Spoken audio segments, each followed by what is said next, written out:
మన ఋషులు యోగ విద్యలో భాగంగా ధ్యానాన్ని కూడా అభ్యాసం చేయమని సూచించారు.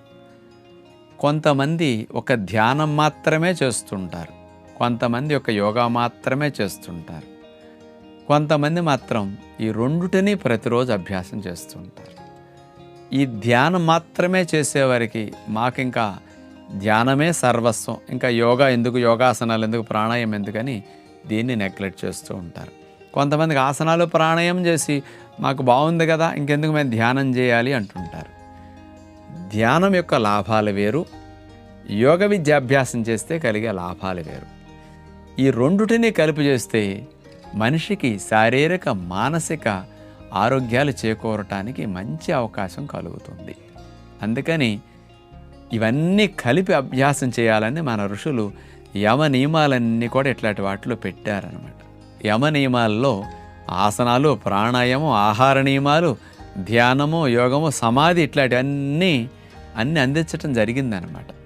అందుచేత ధ్యానము అన్నప్పుడు వాళ్ళకి నడుము లైన్గా పెట్టుకుని కళ్ళు మూసుకొని మనసుని ఆ గురువు గారు చెప్పే విధానాన్ని బట్టి ఒక మంత్రం మీదో, లేకపోతే ఒక బిందువు మీదో, లేదు ఒక శ్వాస మీదో, ఇలా కొన్నిటి మీద కేంద్రీకరణ చేసి దాన్ని గమనిస్తూనే దాని మీదే నిలకడగా మనసు నుంచి ఏకాగ్రత స్థితిలో, ధ్యాన స్థితిలో కొన్ని అనుభవాలని అనుభూతిని మంచి ఫలితాలను అట్లా పొందుతుంటారు.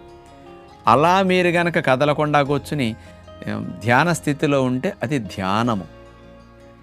యోగ విద్య అంటే మన శరీరానికి ఇప్పుడు రకరకాలుగా సౌండ్ బాడీలోనే సౌండ్ మైండ్ ఉంటుందంటారు కదా, అందుకని సౌండ్ బాడీ కొరకు యోగ విద్య, సౌండ్ మైండ్ కొరకు ప్రాణాయామము, ఈ రెండుటిని మంచిగా చేసుకుంటూ దీనితో పాటు ధ్యానం కూడా చేస్తే ఇక మనిషికి సంపూర్ణ ఆరోగ్యానికి మన వరల్డ్ హెల్త్ ఆర్గనైజేషన్ ఇచ్చిన నిర్వచనం ప్రకారం శారీరక ఆరోగ్యం, మానసిక ఆరోగ్యం, సామాజిక ఆరోగ్యం, ఎమోషనల్ హెల్త్ ఇట్లాంటివన్నీ బాగుండటానికి అటు యోగ విద్య, ఇటు ధ్యాన విద్య రెండు అవసరమని గమనించాలి.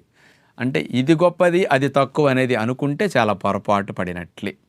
కాబట్టి ఆసనాలు ప్రాణాయామాలు చేసేవారు ధ్యానం వైపు వెళితే ఇంకా బాగుంటుంది.